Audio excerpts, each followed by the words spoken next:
What's that mean to you? Absolutely nothing. Seth Howard, Ten Eyck Hall. It's 1979 yearbook from Cobleskill Ag and Tech College, Cobleskill, New York, of course. Horse judging team, resident assistants and their staff. Ten Eyck Hall. Let's see, Scott Winter. Oh, this is our first year. Andy D. Goyler. Steph McGonigal. Now let me tell you, there was a trip into Neverland if there ever existed. Steph McGonigal. Raving lunatic of a genius. His roommate was a hoot.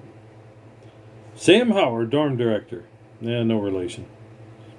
Sam was a bit of a loose living character, as a lot of the dorm directors were, and were designed to be that way. Sadly, there were no moral values in much. In fact, even back then with this college, moral values were not in the design.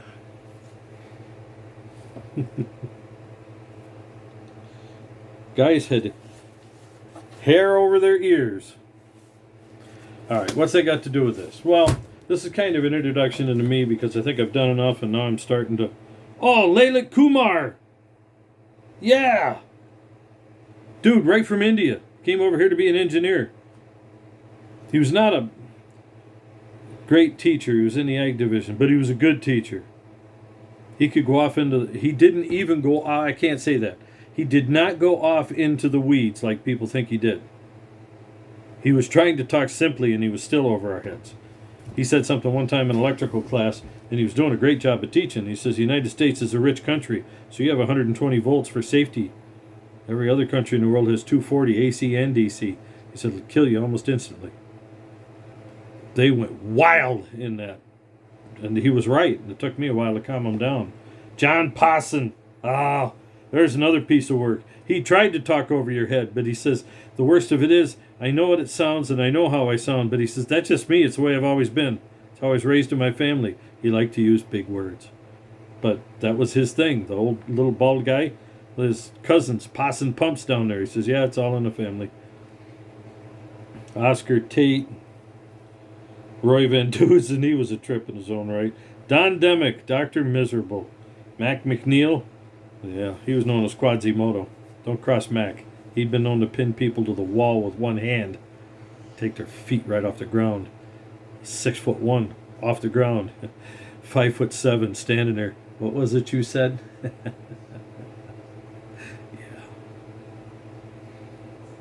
Bruce Wright. Pretty good instructor. Loved his job. Stayed there until he couldn't even function. I think he had a bad heart. I talked to him a few years ago. He's probably gone by now, but he meant well. It was a little rough. Gordon Walsh, the farmer/farm genius. Ken Alcott said something about it. One of our other, he's not in here because he was on sabbatical. That's why Lailit Kumar's here.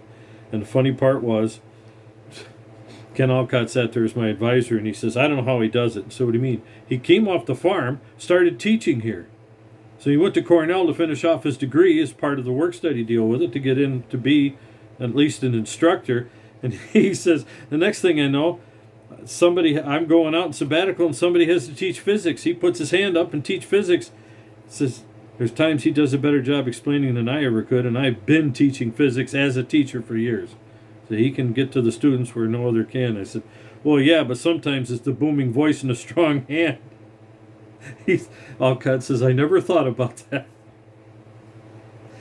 Oscar was a smart guy, but his brain worked slow. Oscar Tate. He was a hydraulics instructor, loved what he did, came from Massey Ferguson sales. But he was an arrogant sot with a big mouth, and he didn't listen well. But as far as an instructor, if he sat down and listened and didn't challenge him, because his ego was too big, you're okay.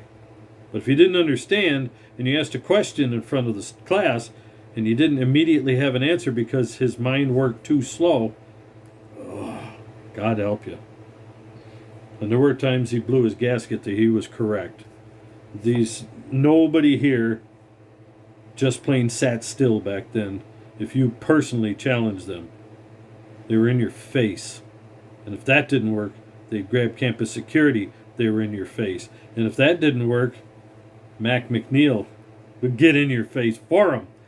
And you hoped he did, because if Gordon Walsh showed up to back him up, you're a football between the two of them. You could be 200 pounds. One of the two of them is going to throw you, and they're going to have a contest how far. And stand there and laugh about it the whole time. Never be angry. Want to misbehave? That was their attitude back then. They didn't have to get angry to chastise you. Oh, you stung my ego. We're going to have fun with this. Why? I have cause to harass you. Discipline. Simple. The voice. In the back was a long thing by Bruce Mosley and Nancy Odd. Some real nice people. What can I say? Not much. It's been a pleasure getting to know you this past semester. She was a sweetheart, and I barely remember her. I'm going to have to go back through the book. Believe it or not, she reminds me a lot of our college classmate, Stacy. Well, she used to be, it's Stacy. I'm sorry, Stacy, I can't remember. But anyway, here's another one here, Alma Rose Whittier, or Whitten. Barely remember her. Guy named Mark. Oh, Mark Sampson. Church Street Walcott. He was my roommate second semester.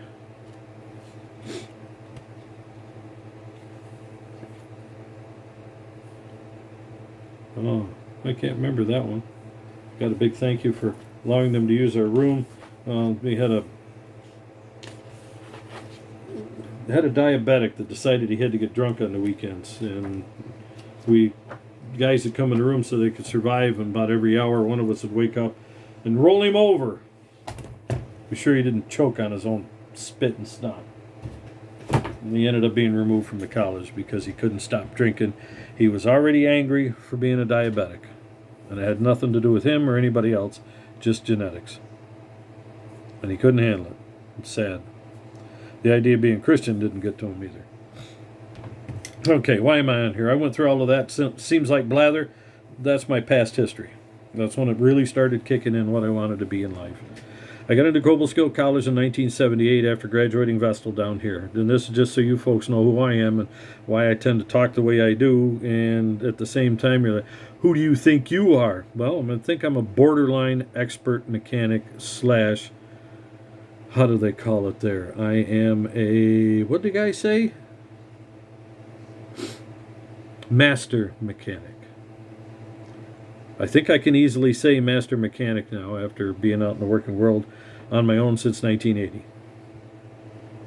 Worked on multiple disciplines, so to speak, different types, all the way on through transmissions in cars, small engines from chainsaws on up, extruders for fracking ponds, little electric to glue the membranes together.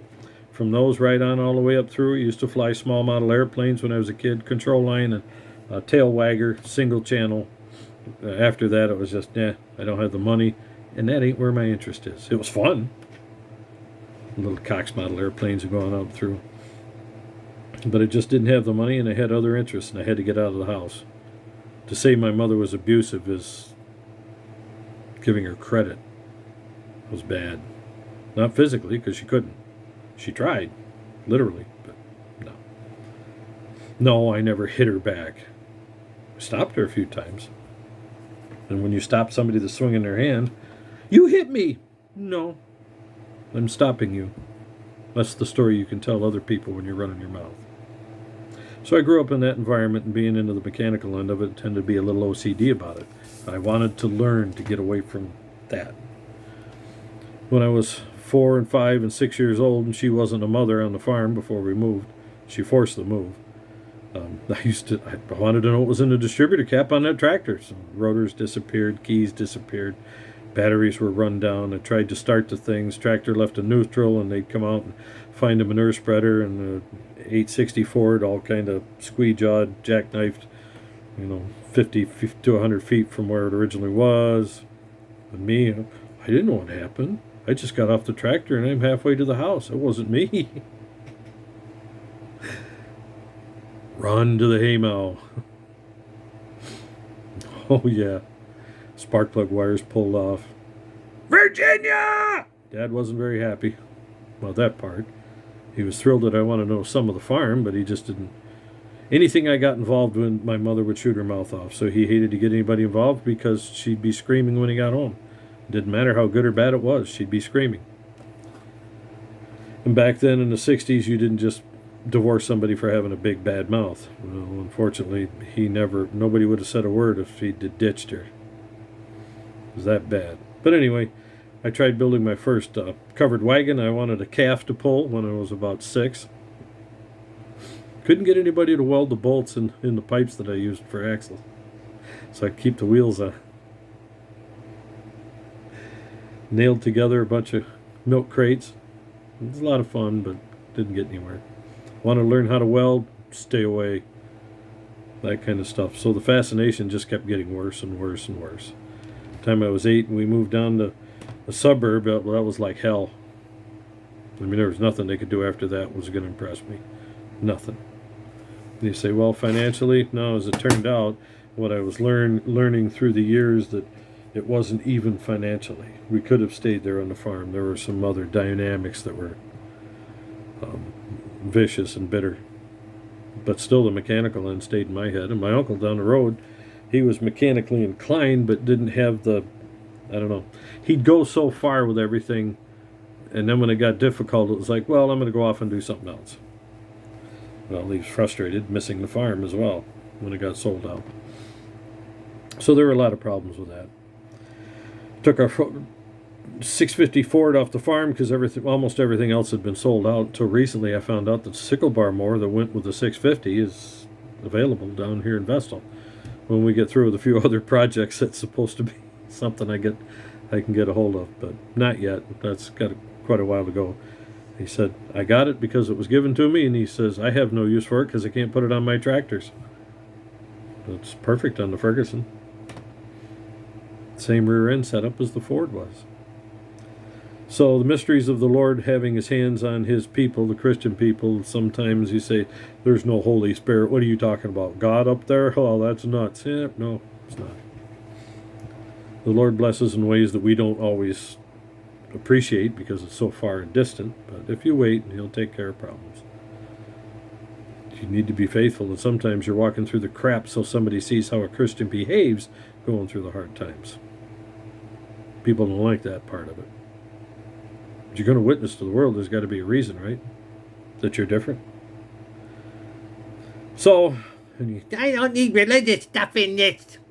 Too bad for you. switch me off now and take me off your YouTube, Instagram, and Facebook. This is going to be all over it. The salvation in Jesus Christ stuff, all over. You're going to find it. You're going to hate me, and I don't care.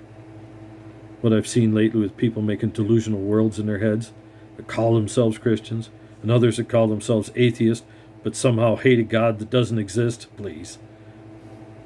Any argument you might have is so moot that, please, you're welcome to leave. You can't offend me. Why? Well, in your world, you're dead. You're like a dog in the ditch. In my world, you're going to hell. And you're going to pull up on the judgment that you're not going to like. And unfortunately, I may be one of the myriad of witnesses behind. And, hey, how about this guy? Weren't you in contact with him? Yeah. And I'll have to answer. But you'll answer in the end result. I'll be a witness against you, possibly. Maybe not. God doesn't need me for a witness for anything. But he might do something like that as a witness for you to understand why your final place is what it is. Just saying. So, as I went on through life with this stuff, learning what the Christian world was, at the same time, I was also more and more fascinated by Cox small engines, Briggs & Stratton lawnmowers, Tecumsehs. I'd already learned a little bit about Clinton engines on Mott flail mowers, push mower even. And kept on going through the years, Craftsman and their weird and freaky engines. Bought a car later and learned about 318 Y-block canted valve, two-barrel Stromberg carburetor, 1967 Plymouth Belvedere, brakes. I probably spent $500 to $1,000 on the thing and had to junk it. My mother got wild before I could get all the money together to put the car on the road. She freaked. Found out that I was able to do something successfully. Not in her world. And I was too young. I couldn't fight it. So I had a Hearst speed shifter in it too. Converted 3 on the tree to the floor. That 318 was nothing like the modern 318s. Well, anyway, I kept learning and went through BOCES, Board of Cooperative Educational Services, vocational school down here, and got the New York State Regents diploma when I graduated from Vestal as well, which I was one of only, I think, one or two other people that had done similar in the past, and not without protest.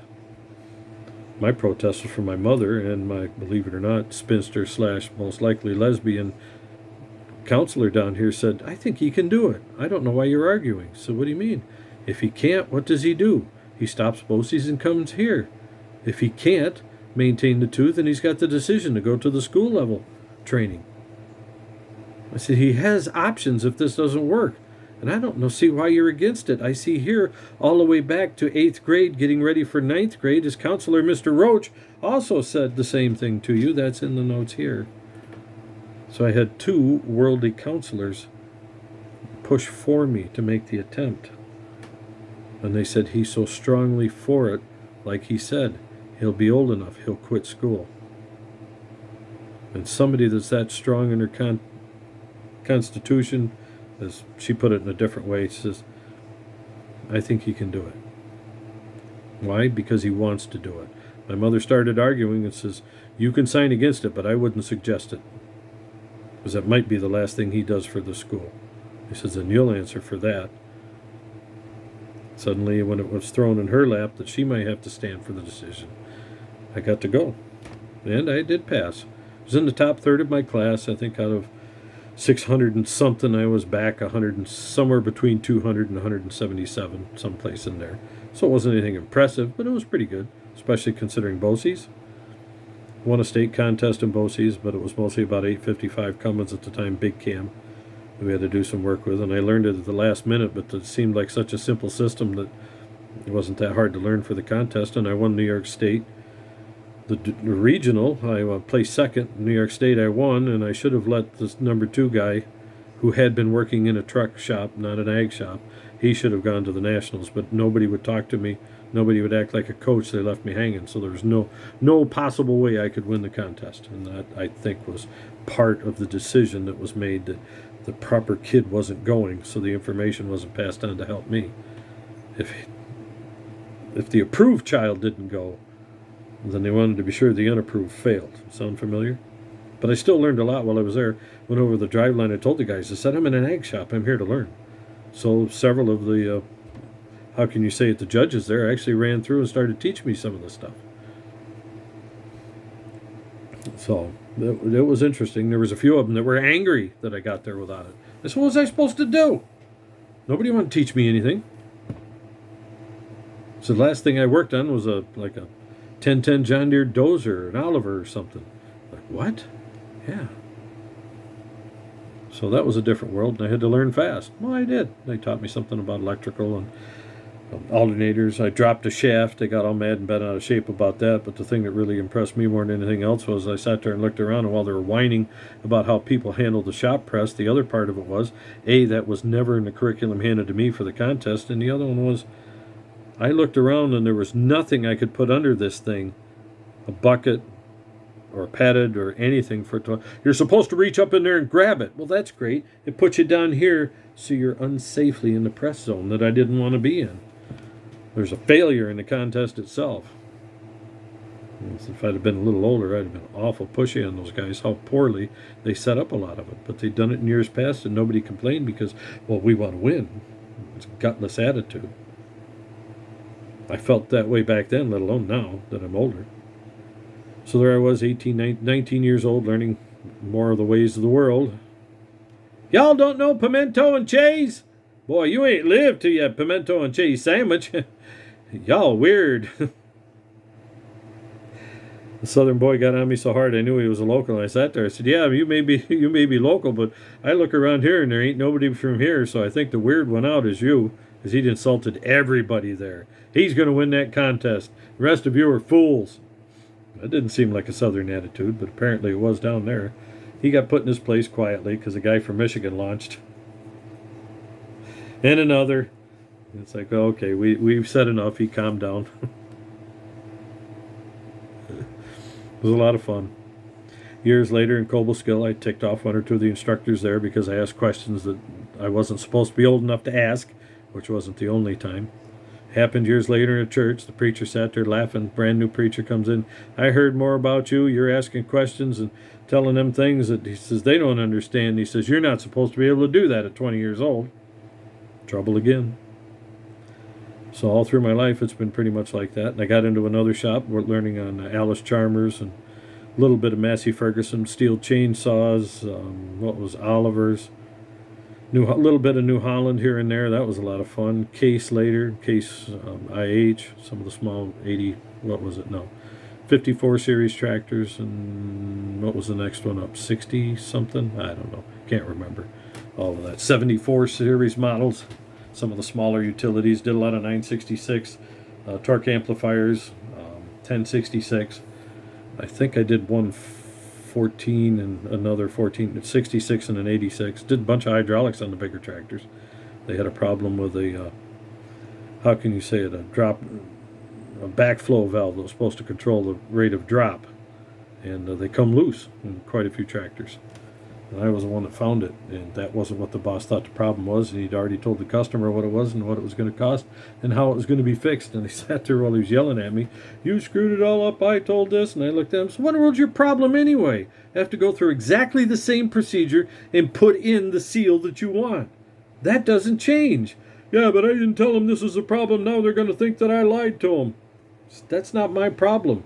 I'm supposed to fix it. You're mad at me because I found the problem and I know how to fix it.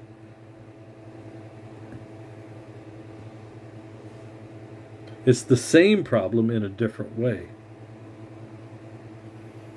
It really was. Because some of the pressure from the pump when you move the valve, the flow was supposed to backflow to the outlet end. But when you pulled the lever back up, it was supposed to close the valve off, but the valve was loose. So the pressure side of the pump couldn't build pressure, and the vibration and pressure loosened up a bunch of little bitty teeny screws. We had to replace it all, put Loctite on them, put it back in, and didn't have to replace the valve. Everything worked fine. But that was the kind of people I worked with. There's anger, bitter, fury, rage.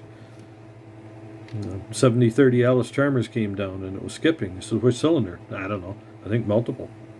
Well, I got to know exactly which one so I can tell him. I said, it doesn't matter. We can tell him the specifics when we pull the head off, because there's only one head. I said, if there were 2, 3, or 6 heads, that'd be a different story. There's not. There's one. We pull it off, and we're going to go through it anyway, aren't we? We got it apart and found out there were aftermarket parts all through the tractor that all failed and were known to fail. And this idiot was buying individual parts to put them back in to try and look like a hero. And it took a month or more to finally get everything, put it back together. We had bad pistons rings were loose in them, and he just sat there bragging like he was some hero, and I didn't know what I was doing, and he had to step in and fix the problem. And it took one of the secretaries heard about it and made sure the customer was straightened out. And I think the customer said something to the order of, well, I thought maybe, because I know the owner is not that smart. That's why I brought it here. Because the other guy does know Alice. He was a former customer from another dealer I'd been in. When I learned Alice, I learned more of Alice, I should say, and Oliver over there.